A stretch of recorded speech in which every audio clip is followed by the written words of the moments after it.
Bonjour et bienvenue au module 7 de la formation Soyez les hommes. Je suis très heureux de vous retrouver. Ce module a pour titre L'homme est un travailleur. Et j'aimerais introduire ce module avec deux lectures du livre des Proverbes. Ce livre est un livre qui me passionne. C'est un livre où vraiment on peut acquérir toute la sagesse de Dieu, on peut grandir en sagesse. Il compte tellement pour moi ce livre de la Bible que j'ai écrit un livre sur le livre des Proverbes. Et je vous lis donc ces deux déclarations, deux versets, le Proverbe 14, 23 et Proverbe 12, verset 27. Il est écrit ceci: tout travail procure l'abondance, mais les paroles en l'air ne mènent qu'à la disette. Et le deuxième verset: le précieux trésor d'un homme, c'est l'activité. Ce sont de puissants versets, des déclarations fortes. En fait, le travail dans la Bible est une valeur forte. C'est une valeur que Dieu bénit, que Dieu honore, que Dieu chérit. Et Dieu est un Dieu qui travaille, il est à l'œuvre. Dans tout le vocabulaire biblique, dans toute la pensée de Dieu, nous sommes à l'œuvre, nous sommes son ouvrage. Nous sommes appelés à bâtir, à travailler. Et Christ lui-même a dit à Pierre: tu es Pierre, et sur cette pierre je bâtirai mon église. Il y a vraiment cette pensée de construction, de travail, d'accomplissement dans toute la Bible. Alors, quelle que soit la saison que tu traverses actuellement, quel que soit où tu en es, peut-être tu es aux études, et tu es déjà en fait au travail, tu étudies à travers les études, peut-être tu es dans un temps de reconversion professionnelle, peut-être tu es même au chômage, tu traverses une saison de chômage. Le chômage, c'est un arrêt partiel du travail, c'est un temps où on cherche du travail, un temps peut-être où on se remet en question, où on réfléchit à ce qu'on va pouvoir faire d'autres. Que tu sois à ton compte, que tu sois salarié, que tu sois patron, que tu sois employé, cadre, ouvrier, qu'importe le domaine dans lequel tu es, ce message, cette pensée, ce module est pour toi. Ne te déconnecte pas en te disant: ah bah moi dans ma saison actuelle peut-être que le travail c'est difficile, ou c'est un mot qui me fait peur, ou qui m'effraie, ou je suis pas à l'aise avec cette notion-là. Reste, et je crois que ça va vraiment être un temps de bénédiction pour ta vie, que de saisir la pensée de Dieu liée au travail. La vie est faite de saisons. Et dans le travail, c'est exactement la même chose. On a des saisons de galère, on a des saisons de réussite, on a des saisons d'accomplissement, on a des saisons de remise en question, on a des saisons parfois où on a juste le goût de tout abandonner, de tout arrêter. On a des saisons où on a envie de mordre la vie à pleines dents, on y croit, on est à fond. Et le travail, vraiment, c'est comme ça que je le vois. On a des hauts, on a des bas, des temps de doute, je l'ai dit, de remise en question, mais cela ne doit pas nous voler le goût de l'effort, le goût du travail, l'appétit pour le travail. Beaucoup de nos contemporains, et peut-être toi qui me regardes en ce moment, c'est exactement ce que tu vis, tu es en souffrance par rapport au travail. Et je veux absolument le considérer. Je sais que les raisons sont multiples. Ça peut être à cause de tes conditions de travail. Ça peut être à cause peut-être du harcèlement. Le harcèlement existe sous différentes formes. Et le harcèlement au travail, c'est quelque chose qui est dans l'actualité, qui revient souvent également. Ça peut être peut-être parfois parce que tu es dans une voie de garage. Tu sais qu'il n'y a comme pas de perspective, il y a pas de changement possible. En tout cas, c'est ce que tu crois. Tu es pris dans une forme d'impasse professionnelle. Peut-être que tu as été comme mis au placard, peut-être que tu as été blessé dans ton travail, tu as été désabusé dans ton travail. Et à cause de ça, de toute cette absence de perspective, le travail pour toi, c'est vraiment quelque chose qui est négatif, quelque chose qui est mauvais. D'autres ne font pas le travail de leur rêve. C'est d'ailleurs le cas de la plupart des gens qui travaillent. On ne fait pas le travail de notre rêve, on a connu des déboires, des échecs en la matière. On a comme perdu de vue la beauté du travail, de ce que ça pouvait être, la valeur travail. Et certains peut-être ont fait ou font un burn-out, un épuisement professionnel. C'est-à-dire que le travail, tu t'y es donné à fond parce que tu aimes ton travail. Parfois, vraiment, tu as une conscience des responsabilités, une conscience de tous les enjeux, et tu t'es donné à fond à ton travail. Et le travail t'a épuisé, il est devenu la cause, la source de la maladie. Enfin, il y a ceux qui ont carrément capitulé sur la notion de travail et qui n'y croient pas, n'y croient plus, n'ont pas envie, n'ont plus envie, n'ont pas le goût du tout du travail, et se laissent porter comme ça par la vie, se laissent entretenir pour toutes sortes de raisons ou de croyances, et ne font aucun projet par rapport au travail. Alors je ne parle évidemment pas de ceux qui sont malades, qui sont peut-être dans une situation de handicap, qui ne leur permet pas de travailler, mais je parle à toutes les personnes qui sont capables de travailler, qui sont dans l'âge où on travaille, dans l'âge où on peut accomplir, où on peut s'accomplir également professionnellement. Et je voudrais également tout de suite le dire pour que personne ne se méprenne pas, quant à ma pensée et quant aux propos que je pourrais tenir. Je sais dans quel temps nous sommes. Je sais que peut-être certains sont au chômage en ce moment, donc sont dans un arrêt de travail. Et peut-être se disent, mais est-ce que je suis concerné quand même par cette vidéo? Est-ce que ce que tu vas dire me concerne également? Je crois que oui. Reste, encore une fois, je le dis, reste connecté. J'ai connu moi-même des périodes de chômage, des périodes de galère professionnelle. Et j'ai fait toutes sortes de petits boulots, de petits jobs qui n'étaient pas spécialement valorisants, qui étaient particulièrement difficiles. Et je sais qu'il y a vraiment parfois des saisons, et peut-être que tu traverses une saison comme ça, une saison de difficultés, d'épreuves professionnelles. Et je crois vraiment qu'il y a quelque chose à saisir quand même. Il y a quelque chose de bon, même dans des petits jobs, même dans des saisons d'intérim, même dans des saisons de galère, de lundi je travaille, mardi je travaille pas, mercredi je travaille, jeudi je sais pas ce que je vais faire. Je veux simplement avoir le bon regard, la bonne conception, la bonne compréhension de la valeur travail et du fait que l'homme est un travailleur, que dans la pensée de Dieu, l'homme est appelé à travailler, à accomplir. Il est un travailleur. Et c'est pour ça que j'ai besoin d'avoir le bon regard, la bonne compréhension du travail dans la Bible. Le travail n'est pas une fin, le travail est un moyen que Dieu utilise pour plus que simplement nous nourrir, plus que simplement nous donner les provisions nécessaires pour payer nos factures, etc., etc. Il y a quelque chose de plus grand, de plus beau, de plus noble, de plus précieux dans le travail.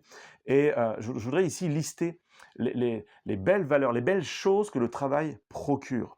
Le travail, déjà, on doit comprendre qu'il est présent depuis le livre de la Genèse. Il était là même avant le péché. Il y a cette pensée dans le jardin Éden, où Dieu va s'adresser à l'homme pour lui confier une mission, je vais en parler un petit peu après, qui est cultive et garde. Il y a vraiment une notion de cultiver, de travailler dans le jardin, avant même la conception de péché, l'idée du péché, dans le paradis, dans l'endroit parfait, dans l'endroit où tout est bon, il y a un appel de Dieu à être ceux qui travaillent.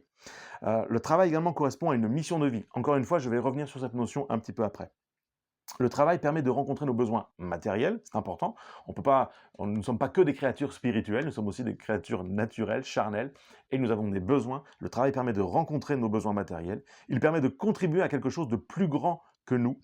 Il apporte la satisfaction de servir à quelque chose.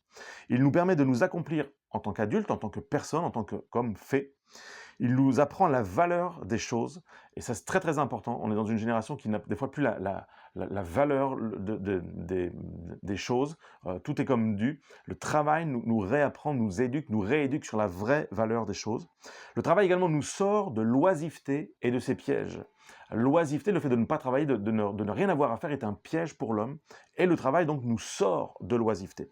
Donc il nous met quelque part en sécurité. Le travail également nous sort de notre grotte.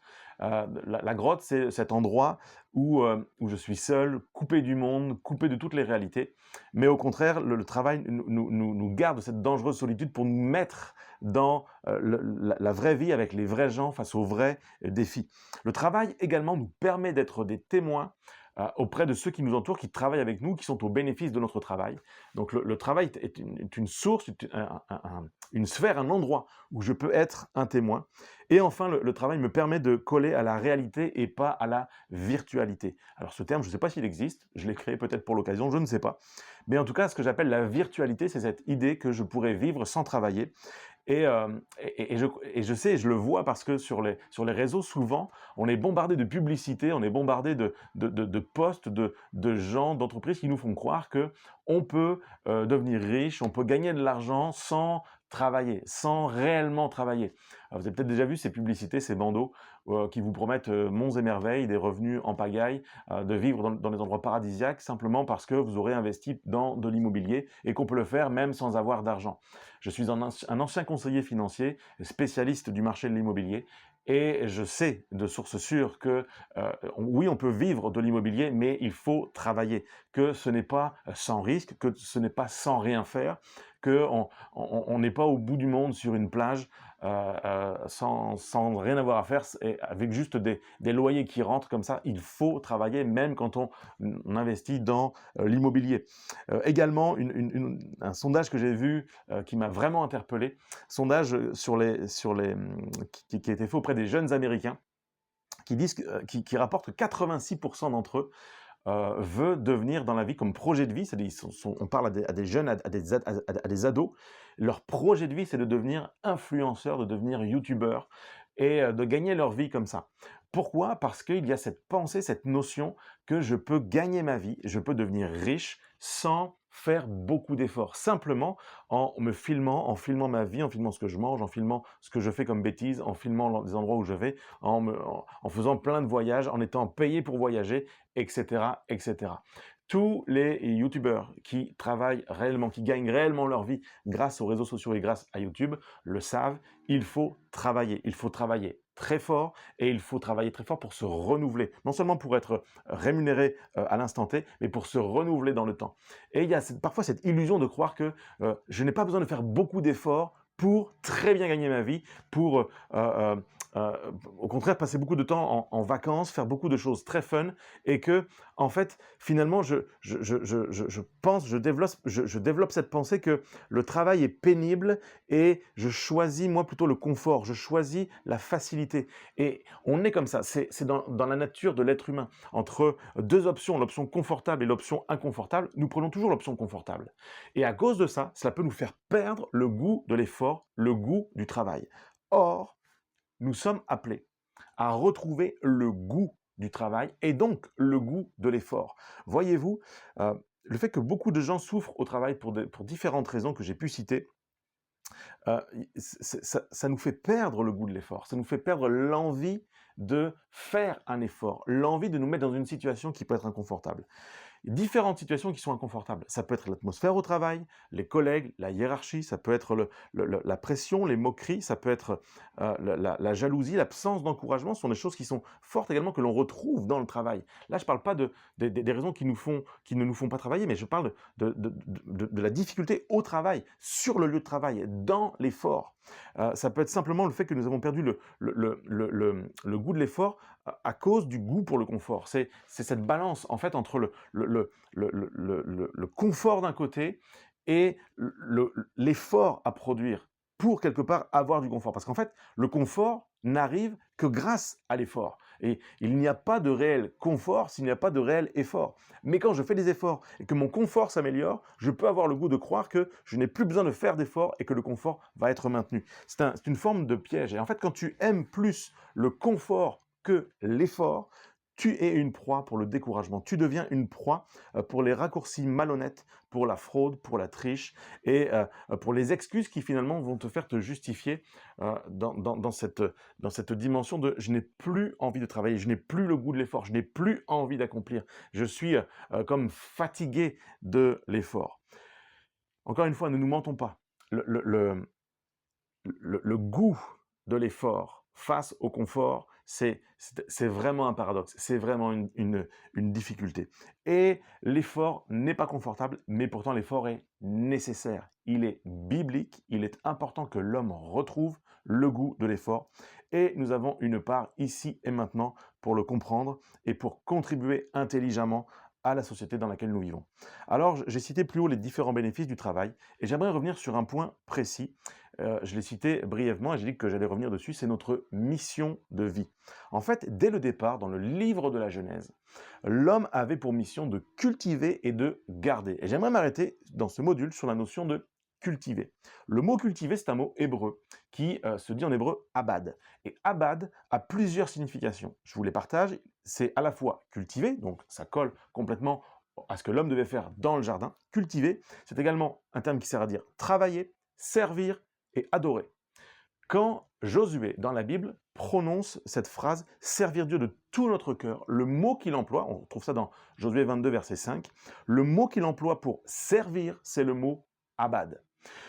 Plusieurs fois dans la Bible, je n'ai pas le temps de tout détailler, mais le mot « abad » est pris indifféremment pour soit travailler, soit servir et adorer Dieu. Et c'est très intéressant de comprendre que dans la dimension de travailler, dans la dimension de cultiver, dans la dimension d'accomplir, dans l'effort que nous produisons, il y a cette notion, ça contient cette notion d'être un adorateur, d'être un serviteur. Travailler, travailler et adorer ont la même racine, proviennent de la même source. C'est extrêmement fort, c'est extrêmement puissant. Ce qui revient à dire et à comprendre, à saisir et à s'approprier le fait que quoi que nous fassions, nous sommes appelés à le faire pour la gloire de Dieu. Quoi que nous fassions dans notre travail, nous sommes appelés, il y a une résonance dans le cœur de Dieu qui produit une forme d'adoration. Notre travail peut devenir une façon d'adorer, d'honorer Dieu, de servir les gens autour de nous et de servir Dieu également. Alors, comment s'approprier ces notions ?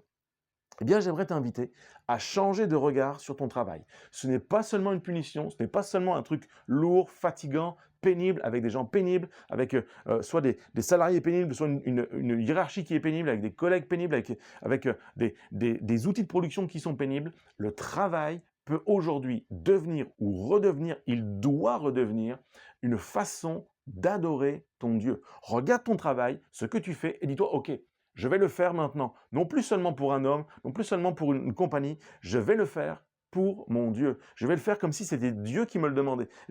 C'est comme si je répondais à l'appel de Dieu. Je vais devenir quelqu'un qui adore Dieu à travers son travail. C'est une notion très très forte que j'aimerais t'encourager à saisir. Vois ton travail, regarde ton travail comme un instrument pour servir ton Dieu.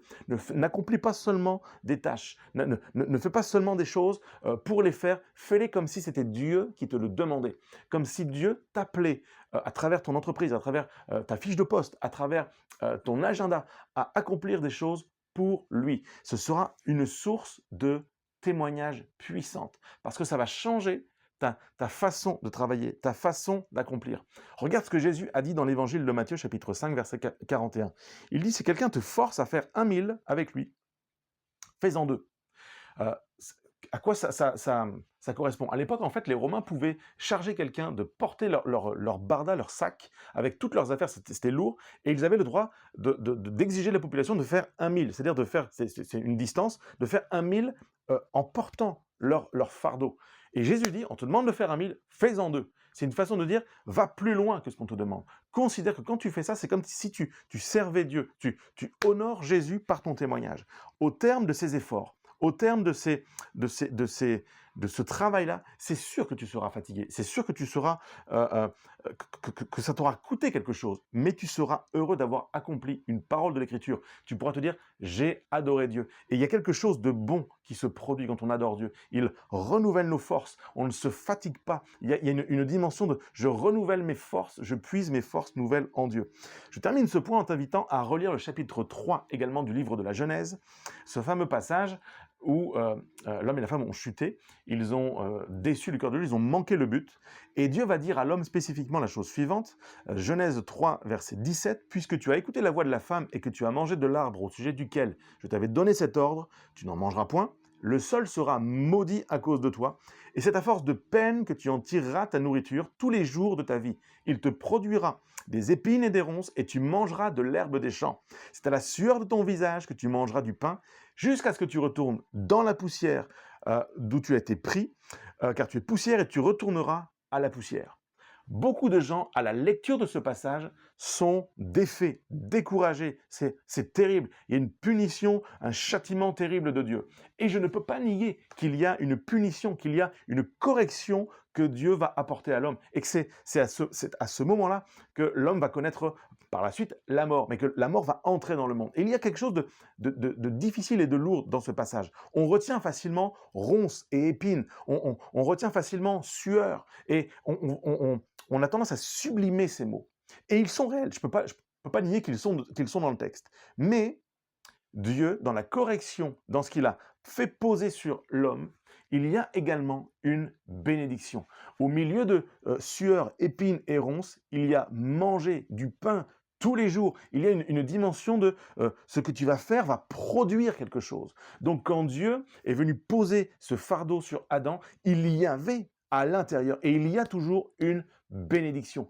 Même si ton travail est un fardeau, même si c'est lourd, même si tu as à force de peine, de sueur, de ronces, et ça fait partie de l'effort, ça fait partie du travail. Je ne veux pas te mentir sur le fait que le travail, c'est facile, c'est léger, c'est un parcours facile que Dieu nous propose, absolument pas, mais il contient une bénédiction. Il y a la faveur de Dieu, il y a une promesse de Dieu. Alors que tu te donnes à ton travail, tu t'accomplis en tant que personne, tu réponds à l'appel de Dieu et il pourvoit par là à tes besoins.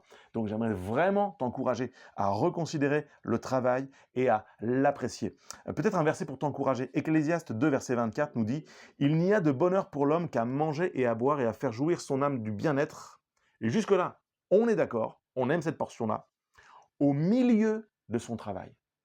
Au milieu de son travail. Et il dit, j'ai vu que cela aussi vient de la main de Dieu. Ce passage, il est incroyable. Il nous dit que le bonheur se trouve au milieu du travail et que ça vient de Dieu. Alors, je veux me l'approprier pleinement. Et pour ça, j'aimerais te lancer quelques défis. Je te propose ici des défis qui, je l'espère, vont te donner envie, te faire retrouver le goût pour le travail. Le premier, liste les choses que tu aimes dans ton travail, que tu apprécies, pour lesquelles tu es en phase, que tu aimes. Liste-les pour juste les mettre devant tes yeux et avoir un aperçu de ce qui est déjà bon dans ce que tu fais. Deuxième chose, reconsidère ton travail et prends la décision de bénir ton patron, de bénir tes collègues, tes coéquipiers, de bénir tes salariés. C'est reconsidère-le et bénis. Prononce des paroles de bénédiction sur ton emploi. Arrive en avance, dans les jours qui arrivent, prends la décision d'arriver en avance avec peut-être du café, des croissants, des viennoiseries, quelque chose pour bénir également les gens qui bossent avec toi de manière matérielle. Fais quelque chose pour que l'atmosphère déjà sur ton lieu de travail soit meilleure si elle n'est pas formidable. Également, quand tu vas arriver à ce moment pénible dans ta journée ou dans ta semaine où tu sais que c'est compliqué, où tu sais que c'est galère, où il y a de la pression, que sais-je, intérieurement, choisis d'adorer Dieu. Connecte avec ton Dieu et choisis d'adorer. De dire, Seigneur, je le fais, je réponds à l'appel, je réponds à la demande comme pour toi, comme si c'était toi qui me le demandais. Ça va renouveler ton zèle et tes capacités pour accomplir. Également, au terme de ta journée, je te lance le défi suivant, de prendre le temps avant d'arriver chez toi, de passer la porte de la maison. Sur le trajet du retour, je prends le temps de bénir Dieu pour ce que tu as pu accomplir dans la journée. Remercie Dieu pour la santé qu'il t'a donnée, pour les capacités qu'il t'a données, pour ce qui s'est passé et que tu as réussi à accomplir. Bénis Dieu pour la journée de travail. Et enfin, bénis Dieu dans ce moment-là, également pour les capacités qu'il te donne, non seulement de travailler, mais d'avoir un témoignage, de pouvoir rendre un témoignage de par ta vie, par ta façon de travailler, d'incarner les valeurs du royaume de Dieu. Tu peux véritablement briller, et tu brilles, et une lampe ne brille, elle n'éclaire finalement que dans les ténèbres. Alors, tu peux bénir Dieu également pour la possibilité de briller dans l'obscurité. Que cette parole puisse t'encourager sur ton lieu de travail. Et moi, je te dis à très bientôt.